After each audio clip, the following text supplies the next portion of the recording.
He says that love is a force of unity, so it combines two things to make some third new thing, A, B, C, right? Or A and B, actually, it would probably be A and B. But you take two things to create a third new thing, right? So the love of force, you take fire and earth, and you create some new thing. Or strife, and he says that this is the force of destruction.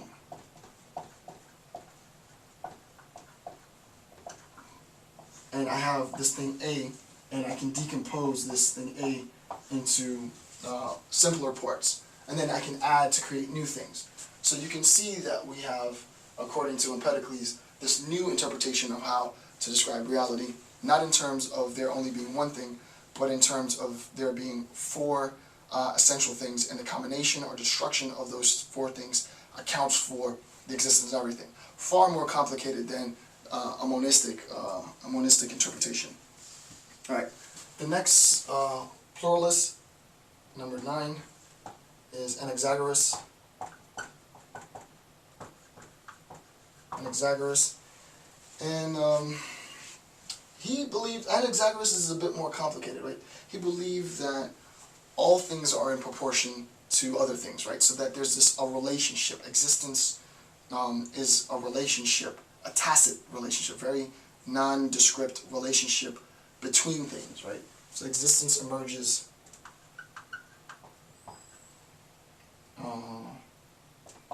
with reference to a relationship.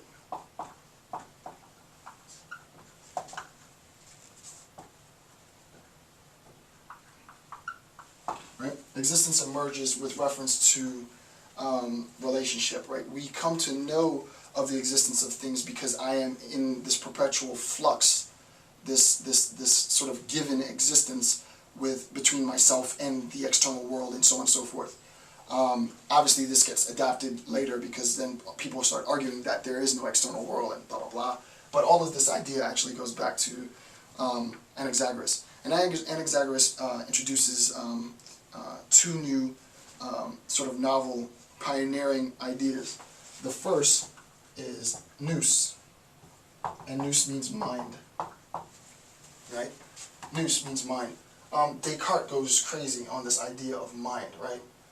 Descartes goes crazy on this idea of mind. And then we have the next, which is soma, which is the body. And like Locke and Hume go crazy on this.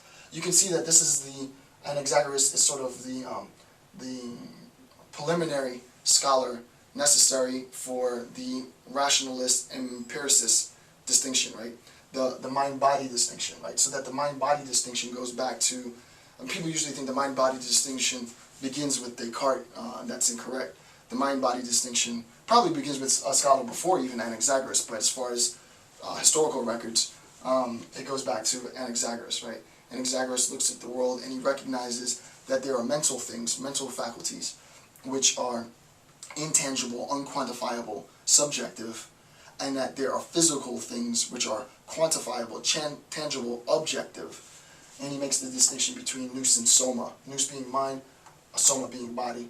And that's all we need according to him. So he doesn't have four things, he has two things. And these two things explain the totality of reality. Very, very, very, very forceful argument, right? His argument is that things that exist are either mental things or physical things. And this creates the possibility for a long, long tradition. People argue this point for millennia. Some people say that it's only this stuff, and they're known as idealists. Some people argue the only thing that exists in this world is this kind of stuff, and they're physicalists. And some people try to bridge a gap between the two, and people like me just completely abandon mind-body dualism, right? Because I don't believe in mind-body dualism, but it's an amazing philosophical insight, right? And for Anaxagoras, at the tail end of the Presocratic movement, to come up with the idea, or not even to come up, to discover the idea of mind-body dualism, mind-body separation, is profound at least, right? To say it at least. And then the last Presocratic that we're going to discuss, the 10th and final Presocratic, number 10, is Democritus. Democritus. Yeah, Democritus. And Democritus is an atomist.